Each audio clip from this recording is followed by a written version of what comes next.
बिस्मिल्लाहिर्रहमानिर्रहीम, अस्सलाम वालेकुम। आज का हमारा जो टॉपिक है वो है DNA replication, second year biology, chapter number 10।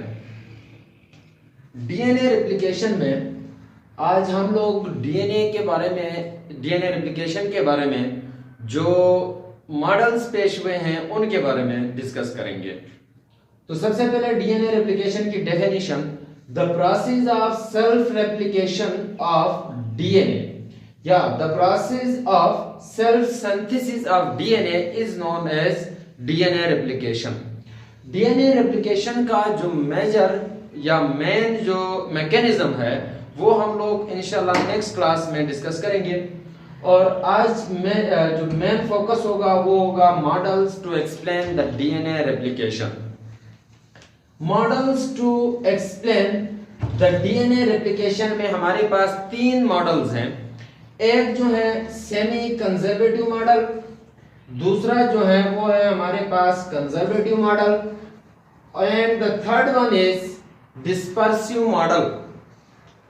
अब डीएनए रेप्लिकेट कैसे होता है वो साइंटिस्ट के लिए शुरू में एक बहुत बड़ा इश्यू था, कंसेप्ट नहीं था। तो इन्होंने इसको आसान करने के लिए एक्सपेरिमेंट शुरू किए, इनको चेक करने के लिए एक्सपेरिमेंट शुरू किया। उसमें पहला जो मॉडल है पेश हुआ सेमी कंजर्वेटिव मॉडल। ये जो सेमी कंजर्वेटिव मॉडल है ये हमारे पास दो साइंटिस्ट थे, एक का नाम था जेम्स वाटसन और दूसरे का नाम था फ्रांसिस क्रिक। जेम्स वाटसन और फ्रांसिस क्रिक ये दो साइंटिस्ट ने डीएनए का जो स्ट्रक्चर है वो भी पेश किया है और साथ में ये वाला जो सेमी कंजर्वेटिव मॉडल है ये भी इन्होंने पेश किया है।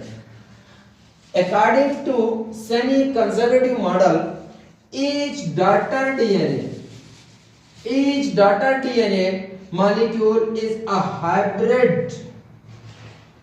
जो डॉटर डीएनए यानी कि पेरेंट डीएनए से जो न्यूली सिंथेसाइज्ड डीएनए मॉलिक्यूल है वो क्या होता है, हाइब्रिड होता है।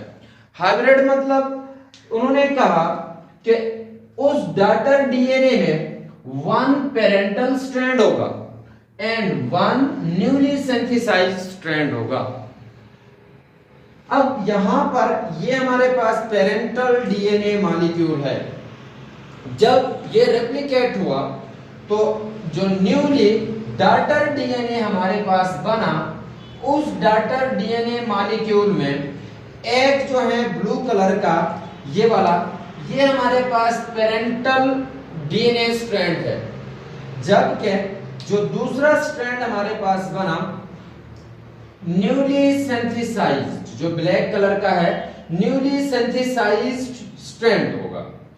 ये वाला मॉडल कहलाता था semi conservative, means that the daughter molecule DNA molecule is hybrid of one parental DNA strand and one newly synthesised DNA strand. जबकि जो दूसरा मॉडल था कंजर्वेटिव मॉडल, कंजर्वेटिव मॉडल ने क्या कहा, according to conservative model parental DNA remains intact, means that from parental DNA the new synthesised DNA has both new strands.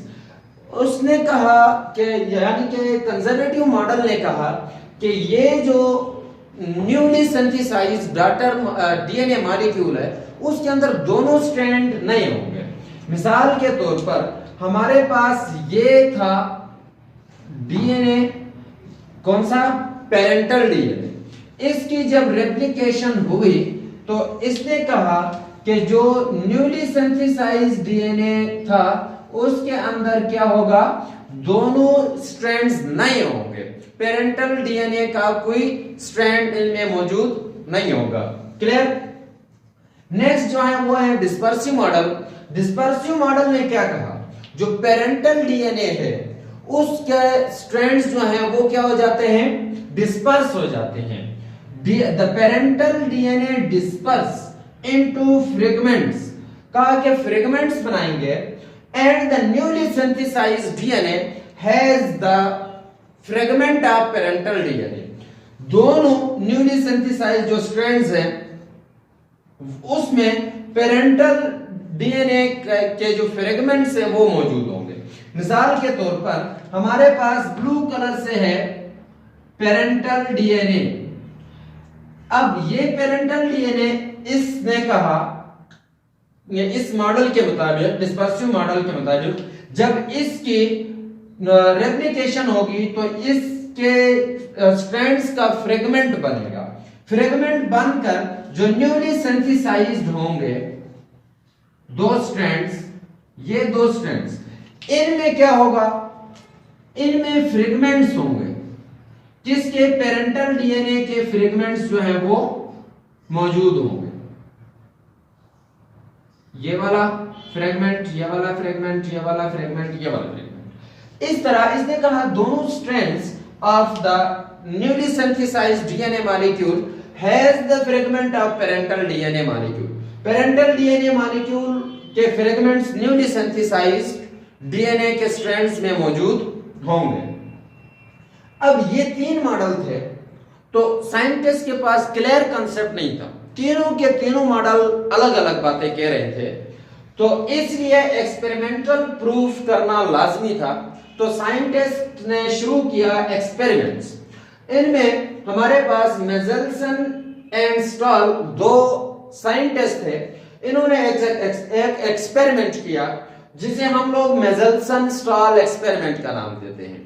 चले देखते हैं इस मेजल्सन स्टॉल एक्सपेरिमेंट में इन्होंने क्या कहा और क्या क्या हुआ। मेजल्सन स्टॉल एक्सपेरिमेंट में इन्होंने कल्चरिंग मीडियम रखा, growing medium. Culturing medium means growing medium. तो ग्रोइंग मीडियम या कल्चरिंग मीडियम में इन्होंने ई कोलाई बैक्टीरिया को ग्रो किया। E coli bacteria grow in a medium having isotope of heavy nitrogen।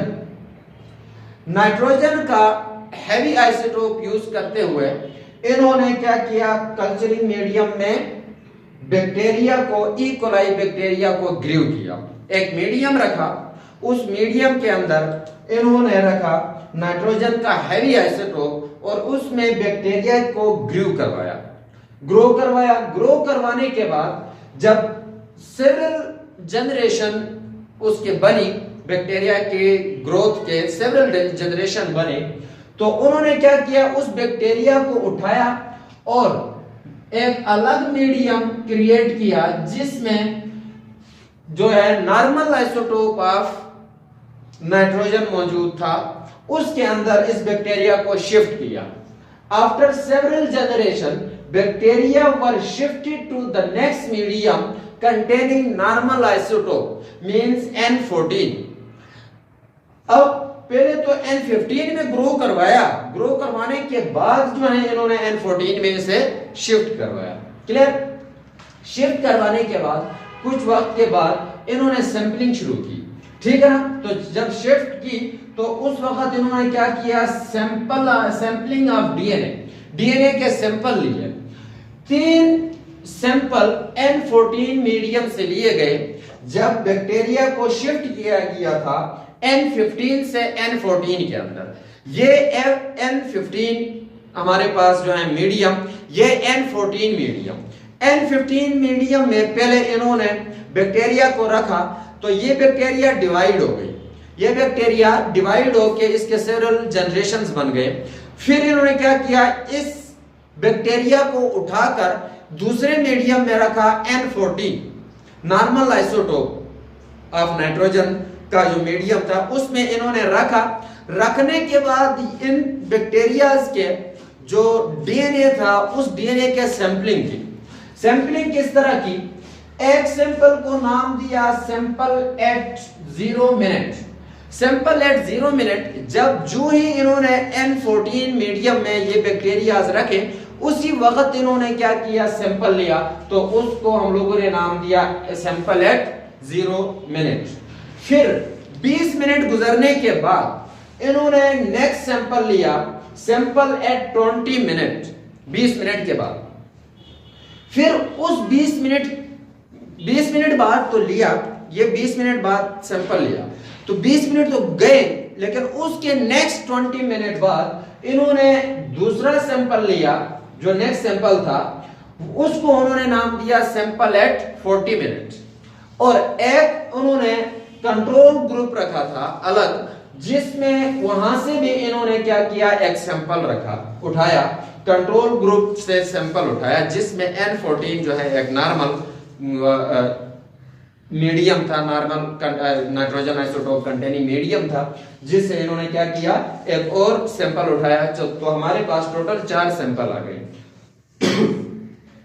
अब इस 4 सैंपल में इन्होंने क्या किया, इन 4 सैंपल को उठाया, सेंट्रीफ्यूगेशन की। सेंट्रीफ्यूगेशन में इन्होंने क्या किया, इन सैंपल्स को डिसॉल्व किया सीजम क्लोराइड सॉल्यूशन के अंदर। सीजम क्लोराइड सॉल्यूशन के अंदर डिसॉल्व करने के बाद सैंपल्स को इन्होंने क्या किया, स्पन किया at high centrifugation. High centrifuge के थ्रू इन्होंने ये जो सेंट्रीफ्यूगेशन की सीजियम क्लोराइड में डिसॉल्व डीएनए सैंपल्स को, फिर डीएनए के जो सैंपल्स डिसॉल्व करने के बाद सेंट्रीफ्यूगेशन का जो रिजल्ट था, रिजल्ट क्या आया, रिजल्ट में जब इन्होंने देखा तो सैंपल एट 0 मिनट वाला जो था वो टेस्ट ट्यूब के बॉटम में रख दिया। ये हमारे पास फर्ज करो एक टेस्ट ट्यूब है, 0 मिनट वाला जो सैंपल था वो बॉटम में आया। ये हमारे पास जो है sample at 0 minute, black colour का, ये वाला ब्लैक कलर का सैंपल एट 0 मिनट, जो कि इस टेस्ट ट्यूब के बॉटम में रखा।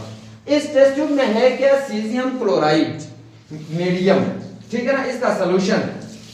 फिर इन्होंने क्या किया, दूसरा जो सैंपल 20 मिनट का लिया था, उसका जब रिजल्ट देखा तो वो इंटरमीडिएट में रहा। मिसाल के तौर पर मैं यहाँ पे ब्लू कलर से बनाता हूं, तो ये रहा इधर हमारे पास मीडियम, इंटरमीडिएट प्लेस पे दरमियान में रहा। पहला वाला सैंपल जो 0 पे था वो तो बॉटम में रहा, दूसरा वाला जो है वो दरमियान में रह गया। क्लियर। तीसरा जो था 40 मिनट वाला, 40 मिनट वाला जो सैंपल था वो, उसके 2 हमारे पास सेडिमेंटेशन थी, 2 सेडिमेंटेशन थी। एक सेडिमेंटेशन थी बॉटम पर, मैं इसको ग्रीन कलर से रिप्रेजेंट करूंगा। एक थी बॉटम पर यहां पर, और एक जो थी वो टॉप पर। 2 सेडिमेंटेशन इसकी हुई, जबकि जो कंट्रोल ग्रुप था वो तो ऊपर टॉप पे ही रह गया था। कंट्रोल ग्रुप का जो था रेड कलर का, ये हमारे पास ऊपर टॉप पर ही रह गया था। क्लियर, लाइटेस्ट था। अब इस बात से इन्होंने क्या रिजल्ट निकाला, इंटरप्रिटेशन ऑफ रिजल्ट क्या था, तो कंट्रोल ग्रुप का जो सैंपल था वो टॉप पर था, इन्होंने कहा लाइटेस्ट है, टॉप पर है, तो इसका मतलब इसके अंदर दोनों N14 स्ट्रैंड है।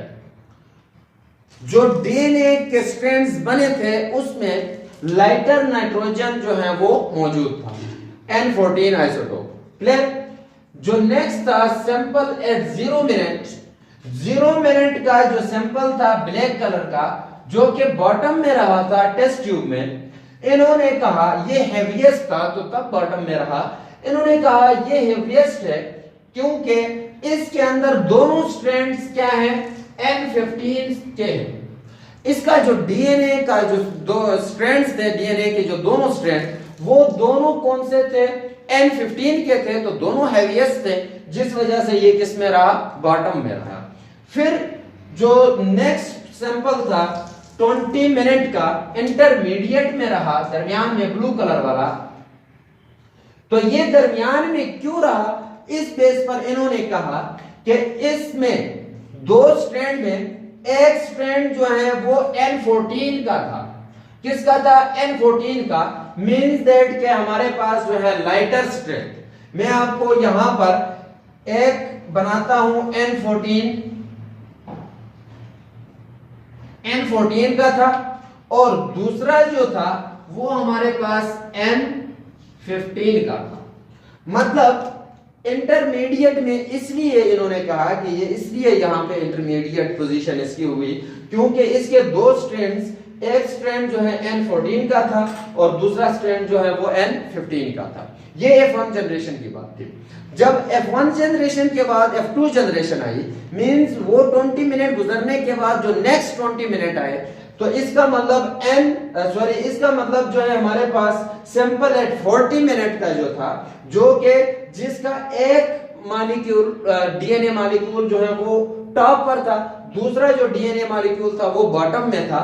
इसके लिए इन्होंने कहा कि N15 जो है इसने क्या किया, अनदर हेविएस्ट स्ट्रैंड बनाया, दो स्ट्रैंड्स इससे आगे बढ़े। N15 ने अनदर हेविएस्ट बनाया, N14 ने अनदर लाइटेस्ट बनाया, दो स्ट्रैंड। इसके अंदर भी तो हाइब्रिड है, ठीक। N14 में टॉप एंड इंटरमीडिएट है, तो हाइब्रिड है, मतलब दोनों के हैं, N14 भी है N15 भी है। तो N15 इसमें जो 40 मिनट वाला सैंपल था, इसमें N15 ने अनदर हेविएस्ट बनाया, हेविएस्ट एक ब्लैक कलर का हेविएस्ट था। दूसरा जो है N14 ने लाइटेस्ट बनाया, लाइटेस्ट जो है रेड कलर का ऊपर टॉप पे। दो मजीद स्ट्रैंड बने, एक ऊपर टॉप पे गया, एक नीचे बॉटम पे आया। तो ये जो हमारे पास इंटरप्रिटेशन ऑफ रिजल्ट था, इसको देखने के बाद इन्होंने प्रूफ किया कि भाई डीएनए रेप्लिकेशन जो है वो सेमी कंजर्वेटिव है, नॉट के कंजर्वेटिव या फिर डिस्पर्सिव है। क्लियर? तो इससे हम ये बात अगस कर सकते हैं कि semi conservative model is the acceptable model while the conservative model and dispersive model on the DNA replication वो हमारे पास जो थे रिजेक्टेड थे, इनको रिजेक्ट किया गया। क्लियर? तो ये हमारे पास था डीएनए रेप्लिकेशन के उस पर जो मॉडल्स पेश किए गए थे उसके बारे में। इंशाल्लाह नेक्स्ट में हम लोग बात करेंगे, नेक्स्ट लेक्चर में, enzymes required for DNA replication. उसके बाद जो है मैकेनिज्म ऑफ डीएनए रेप्लिकेशन होगा। तो आज के लिए इजाजत चाहूंगा। अस्सलाम वालेकुम।